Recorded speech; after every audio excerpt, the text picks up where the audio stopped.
Hello world, it's me Doji. Welcome back to my YouTube channel. And today guys, in this video, pag-aaralan naman natin paano ba mag while loop using C++. Okay, so nung nakaraang video ko pinag-aralan natin paano mag for loop. Ngayon naman while loop naman tayo. Ano nga bang pinagkaiba ng while loop dun sa iba? Alam natin na yung for loop sa napag-aralan natin is, or kumbaga pwedeng ikaw yung magbigay kung ilang beses mo siyang gustong mag-loop. So yung while loop naman guys is undetermined. So undetermined siya in what sense? Hindi ko kayang ipaniwanag sa inyo na gamit yung purong salita. So kailangan talaga natin siyang i-demo. So ngayon guys, in order for me to make a clear demonstration para maipaliwanag ko sa inyo ng mas malinaw guys, okay? Open na natin or open nyo na yung mga compiler na gagamitin ninyo. Ang gamit ko ngayon is online compiler, yung online GDB. So guys, dito sa compiler na gagamitin natin is blanco pa yung ating compiler. Okay, wala pa nakalagay na kahit ano dyan. Kasi gusto ko makita ninyo kung ano yung mga gagawin ko step by step mula sa umpisa, okay? So dahil ang gagamitin nating programming language is C++, hashtag include na naman tayo dyan guys. Ano i-include natin? Yung ating library na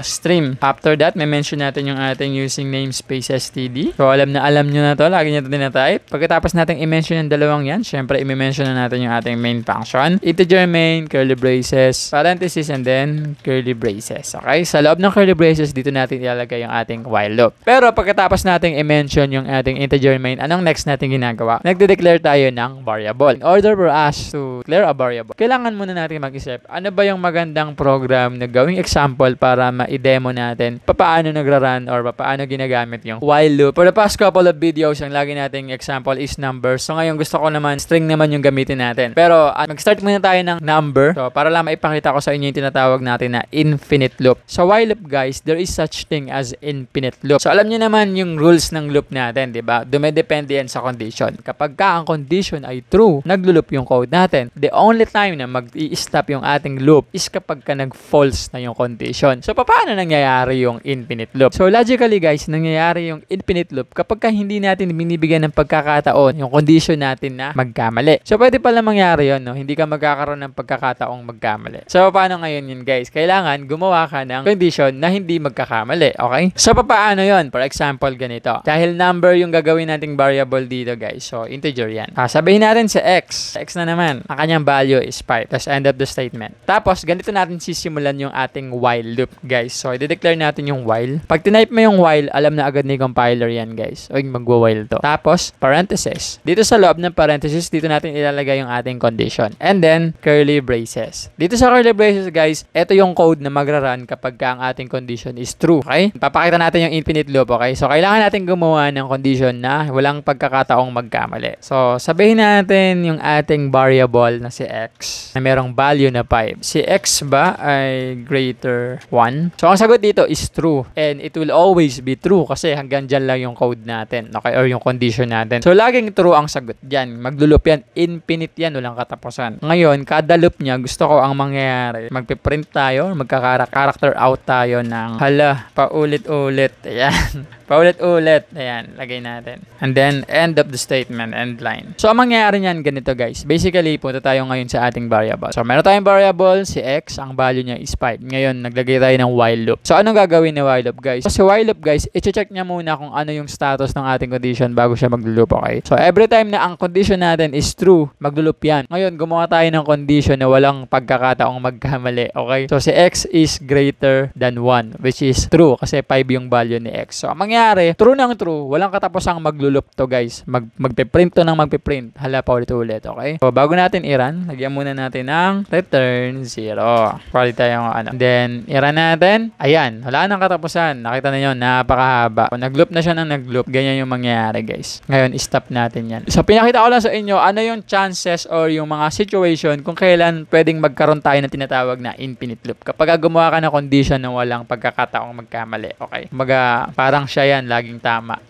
Palitan natin yung condition natin. Gamit naman tayo ngayon ng strings. So, ito, isa sa mga magandang halimbawa para makita ninyo kung saan ginagamit yung while loop. So, for example, meron tayong string dito. Ang pangalan ng string natin is sagot.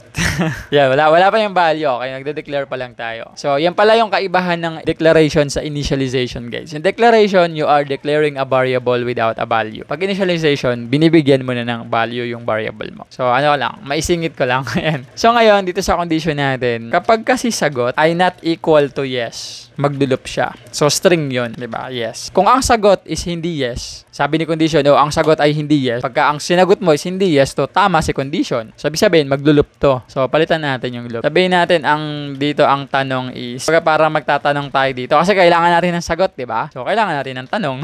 Pwede ka ba sumagot ng walang tanong, di ba? Will you marry me? Aba, ganda yung tanong So, ito yung tanong natin. So, paano tayo kukuha ng sagot? So, syempre, yung ating variable dito is sagot, di ba? Wala naman siyang value pa. Yung value niyan, manggagaling din sa user kung ano yung input niya. So, paano yun? Dito ngayon, papasok yung get line. Type mo dito yung get line. Ayan. Tapos, lagay mo character in. So, user input. Tapos, yung i-input niya na sagot, na i-get ng natin, get line, is masasave sa sagot na variable. Okay? Okay guys, tapos end up the statement. Pero, small letter lang natin.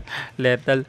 Yan. Small letter lang yung L. Yan. Get line. Tapos, character in. Tapos, yung i-input ni user, i-save niya dun sa variable na sagot. Kapag yung sagot na in-input mo is hindi equal to yes, true yung condition, mag-loop yan. Mag-run yan. Okay? So, i-run natin. Ayan. Will you marry me? Hindi ako sumagot. In-enter ko lang. Mag-loop siya. Ngayon, sumagot ako. No. Hindi pa rin equal to yes yun. So, true yung condition, not equal to yes. Maglulop na naman siya. So, walang katapusan siya magtatanong hanggat hindi ako sumasagot ng yes. So, paano ko nasabi? Kasi pag ang sagot natin is equal to yes na, false na yung condition natin. Sabi kasi ng condition, not equal daw sa yes yung sagot. Ang sinagot ko yes, equal sa yes na. False na sa condition, mag-i-stop na yung loop natin. Sagot tayo ng yes dito. Boom. Diba? Nag-stop na siya. So, ganun yan guys. Ganyan yung while loop. Sabihin natin, dagdagan natin yung ating block of codes dito. So, ibaba natin yung close brackets. Close curly braces nitong ating function.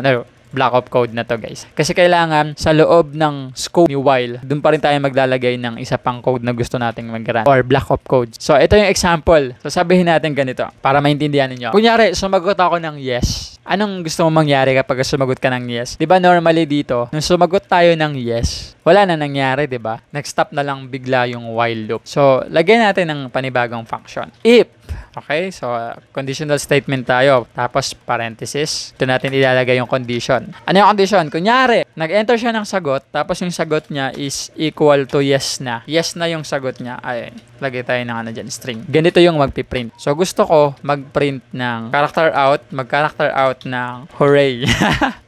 Hooray. Ayan, tas end line. End line natin yan. End of the statement. So dito guys, i-run natin. Paliwanag ko muna.